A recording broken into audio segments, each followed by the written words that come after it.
Hi అండి, నేను మీ Chandrika. Welcome back to Ask Wonders. ఈరోజు వీడియోలో చిట్టి ముత్యాల కోడి పులావ్ని ఎలా చేసుకోవాలో చూపిస్తున్నాను.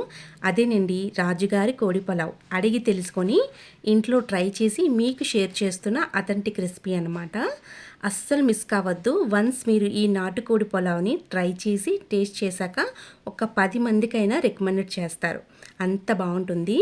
వండుతూ ఉంటేనే గుమగుమలాడిపోతుందండి. ఇక తింటే ఉంటుంది, అస్సలు మర్చిపోరండి. చాలా టేస్ట్గా ఉంటుంది.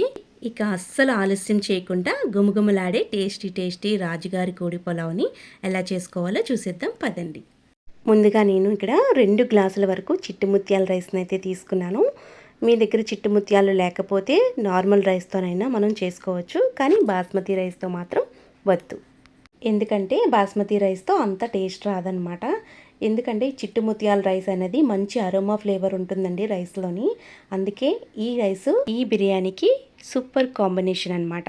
ఇప్పుడు వన్స్ మీరు ఒక్కసారి ఇలా వాష్ చేసుకుంటే సరిపోతుంది. ఈ రైసు నానబెట్టవలసిన అవసరం లేదండి. ఇలా జాలి గిన్నెలోకి రైస్ని అంతా వడపోసుకొని కొంచెం ఆరపోసుకోవాలన్నమాట. తడి ఉండకూడదు రైస్లోని. నేను చూపించిన విధంగా ఇలా పొడి పొడిలాడుతూ ఉండాలన్నమాట. కాసేపు ఒక 10 నిమిషాలైనా పక్కన పెట్టేసుకోండి. తర్వాత మనం తీసుకున్న 2 గ్లాసుల రైస్కి 1 కేజీ వరకైనా చికెన్ పడుతుందన్నమాట. ఎందుకంటే రైస్తో పాటు చికెన్ ఫ్లేవర్ కూడా రైస్కి పడుతుంది కాబట్టి ఎగ్జాక్ట్గా మనం తీసుకున్న 2 గ్లాసులకి కేజీ చికెన్ సరిపోతుంది. ఇలా ఒక కుక్కర్లో తీసుకొని దీన్ని 4 to 5 విజిల్స్ వరకు మనం ఉడికించి తీసుకోవాలన్నమాట. డైరెక్ట్గా తీసుకుంటే ముక్క మనకి ఉడకదు కాబట్టి మనం ఉడికించి తీసుకుంటున్నాం.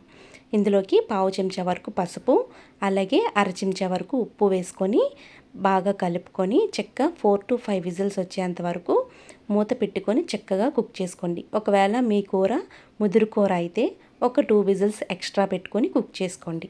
తర్వాత ఈ బిర్యానీలోకి మసాలా రెడీ చేసుకుందాం. ఒక మిక్సీ జార్లోని 2 ఇంచుల వరకు చెక్క, అలాగే లవంగాలు 6, అలాగే యాలకులు 6, అలాగే జాపత్రి, అలాగే స్టార్ అనాస 1, అలాగే చిన్న జాజికాయ ముక్కని వేసుకోండి. 1 టేబుల్ స్పూన్ సోంపు, 1 టేబుల్ స్పూన్ గసగసాలు, అలాగే ఇందులోకి పొట్టు తీసిన వెల్లుల్లి 10-15 వరకు వేసుకోండి. జీడిపప్పు 6-7 పలుకులు, అలాగే ఉల్లిపాయని స్లైసెస్లా చేసుకొని 1 ఉల్లిపాయ వేసుకోవాలి. అలాగే అల్లం ముక్కలు చిన్న ముక్కలు, అలాగే పుదీనా 1 కప్పు, కొత్తిమీరని 1 కప్పు వేసుకొని ఇది మెత్తగా ఫైన్ పేస్ట్ చేసుకోవాలన్నమాట. గ్రైండ్ చేసుకోండి. చక్కగా పల్సిస్తూ వాటర్ యాడ్ చేసుకుంటూ చక్కగా ఇలా మెత్తగా ఉండాలి ఈ పేస్ట్.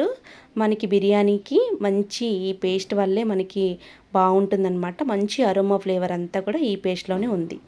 మనకి కుక్కర్ విజిల్ వచ్చేసిందండి. నేను తీసి చూపిస్తున్నాను మూత. చక్కగా కుక్ అయిపోయింది. ముక్క అంతా కూడా నీట్గా చక్కగా మనకి ఎక్కడా కూడా డ్రై లేకుండా ఉడికిపోయిందనమాట. తర్వాత ఈ బిర్యానీ కోసం ఒక బిర్యానీ బాండీ అయితే పెట్టుకోండి. ఇందులోకి 4 స్పూన్ల వరకు ఆయిల్ వేసుకోండి. ఆయిల్ బాగా హీట్ ఎక్కిన తర్వాత ఇందులోకి కాస్త జీడిపప్పుని ఇలా వేయించుకొని పక్కకు పెట్టుకోవాలన్నమాట. కాస్త లైట్గా వేయించుకొని చక్కగా తీసి పక్కన పెట్టుకోండి. తర్వాత స్లైసెస్గా కట్ చేసుకున్న ఉల్లిపాయ ముక్కల్ని కూడా లైట్ రోస్టెడ్ చేసి పక్కన పెట్టుకోవాలి తీసి. చూస్తున్నారు కదా, నేను చూపించే విధంగా ఇలా వేయించుకొని పక్కకి తీసి పెట్టుకోండి. తర్వాత అదే బాండీలోని మనం ఉడికించిన చికెన్ని ఇలా వేసేసుకోండి. తర్వాత ఒక 2 మినిట్స్ వరకు ఈ చికెన్ని వేయించుకోండి ఆయిల్లోని. ఇలా వేగుతున్నప్పుడే ఇందులోకి పావు చెంచా వరకు పసుపుని యాడ్ చేసుకుందాం. పావు చెంచా పసుపు, అలాగే అర చెంచా వరకు అల్లం వెల్లిపాయ ముద్ద, అలాగే 2 స్పూన్ల వరకు చిల్లీ పౌడర్ మీ కారానికి తగ్గట్టు వేసుకోండి. అలాగే అర చెంచా వరకు జీల పౌడర్, అర చెంచా వరకు ధనియా పౌడర్. ఇందులోకి అరకప్పు వరకు పెరుగుని కూడా తీసుకొని ఈ చికెన్కి అంతా పట్టేలాగా బాగా వేయించుకోవాలన్నమాట. ఇలా వేగడానికి మనకి మినిమం 5 to 10 మినిట్స్ వరకు పడుతుంది.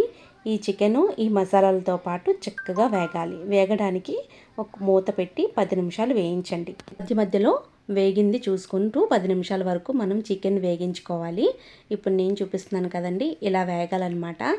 ఈ కర్రీని అంతా కూడా చక్కగా బాగా వేయించుకున్నాక 2 టమాటాలని మంచి ప్యూరీ చేసుకొని చక్కగా ఈ స్టేజ్లో వేసుకోండి.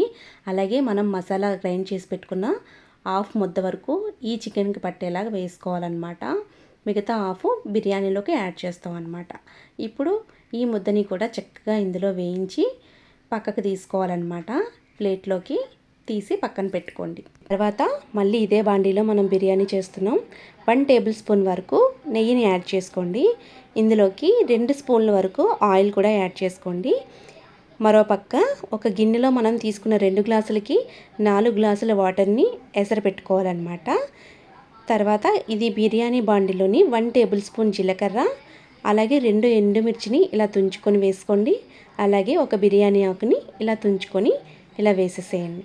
ఇప్పుడు చక్కగా 4 పచ్చిమిరపకాయలని చీలికల్లా చేసి వేసి కొంచెం కరివేపాకుని యాడ్ చేసుకొని బాగా వేయించాలన్నమాట. ఈ పోపు అంతా కూడా చక్కగా వేగించిన తర్వాత మనం ఆరబెట్టుకున్న రైస్ని చక్కగా ఇలా వేసేసి ఈ రైస్ని కూడా మనం బాగా వేయించాలన్నమాట. ఇలా రైస్ మొత్తాన్ని కూడా చక్కగా ఇలా వేసేసి ఈ ఆయిల్లోని ఈ పోపులోని చక్కగా ఈ రైస్ని వేయించాలి. ఎంత వేయించుకుంటే అంత టేస్ట్ ఉంటుందన్నమాట. ఇలా వేగుతున్నప్పుడే మనకి రైస్ నుంచి మంచి అరోమా ఫ్లేవర్ అంటూ తెలుస్తుంది. స్మెల్ బాగుంటుందన్నమాట.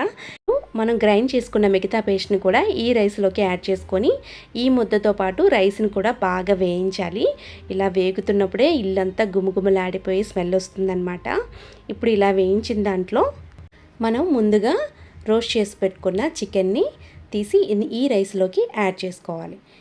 ఈ రైస్లోకి యాడ్ చేసిన తర్వాత చికెను రైసు బాగా కలుపుకోవాలన్నమాట. ఎక్కడా కూడా తడి ఉండకుండా చక్కగా ఈ రైస్తో పాటు చికెన్ కూడా డ్రై అవ్వాలన్నమాట.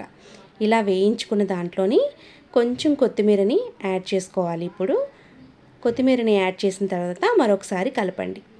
కలిపిన తర్వాత మనం బాయిల్ చేసుకున్న పక్కన పెట్టుకున్న వాటర్ని ఇప్పుడు ఇందులోకి వేసుకొని బాగా రైస్ అంతా కుక్ చేసుకోవాలన్నమాట. వేడి వేడి నీళ్ళు వేయాలి, చల్లని నీళ్ళు వేయకూడదండి. అందుకే ఎసరు పెట్టాను మీకు. మీరు చల్లనీళ్ళు వేయాలనుకుంటే రైస్ అయితే బిగ్సు పడిపోయి ఉంటుందన్నమాట, ఉడకదు. ఇప్పుడు మనం వేడి నీళ్ళు వేయడం వల్ల చక్కగా మనకి ఒక 10 మినిట్స్లో ఉడికిపోతుందండి. ఇప్పుడు ఉప్పుని అడ్జస్ట్ చేసుకొని మీకు ఎంత సరిపోతుందో అంత వేసుకొని చక్కగా ఒకసారి ఇలా కలపండి. కలిపి మూత పెట్టి 10 to 15 మినిట్స్ వరకు ఇది కుక్ చేసుకోవాలన్నమాట. ఇలా మూత తీసి చూడగానే బయటికి ఇలా వస్తుందన్నమాట. ఆయిల్ రైస్ కొంచెం కుక్ అవుతుందన్నప్పుడే మనం వేయించి పెట్టుకున్న ఈ ఉల్లిపాయ జీడిపప్పుని ఈ స్టేజ్లో వేసుకుంటాం అన్నమాట. ఇప్పుడు ఒకసారి ఇలా కలపండి. కలిపిన తర్వాత మనం వేయించుకున్న ఉల్లిపాయని జీడిపప్పుని ఇలా పైనుంచి ఇలా వేసేసి ఒక్కసారి కలిపి మూత పెట్టి చక్కగా కుక్ చేసుకోండి. ఒక 10 నిమిషాల్లో కుక్ అయిపోతుంది. మీ ఇంటికి గెస్ట్లు వచ్చినప్పుడు ఈ ప్రాసెస్లో బిర్యానీని చేసి పెట్టండి. ఫిదా అయిపోతారు. మీకు చాలా బాగుంటుంది. టేస్ట్ మంచి అరోమా ఫ్లేవర్తో ఇల్లంతా గుమగుమలాడుతుంది. ఇది చేస్తున్నప్పుడే చాలా బాగుంటుందండి. మంచి స్మెల్ ఉంటుంది. ఇలా చివరిగా కొంచెం కొత్తిమీరని యాడ్ చేసుకొని మరొకసారి మూత పెట్టి ఒక 5 మినిట్స్ వరకు అలా వదిలేసేయండి. ఇప్పుడు మనం స్టవ్ ఆఫ్ చేసి ఒక 15 నిమిషాలైనా సరే ఇది అలా కదపకుండా అలా ఉంచేస్తే రైస్ చక్కగా బిగుసుపడి చాలా బాగుంటుంది. తడి లేకుండా చూసుకొని ఇలా ఒక 5 నిమిషాలు ఆరబోసుకున్నట్టు మూత తీసి వదిలేసేయండి.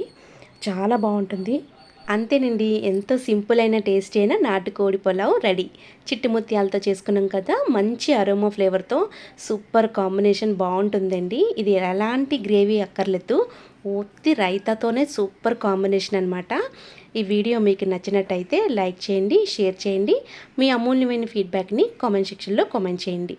మరిన్ని వీడియోస్ కోసం మా ఛానల్ని సబ్స్క్రైబ్ చేయండి. Thank you for all.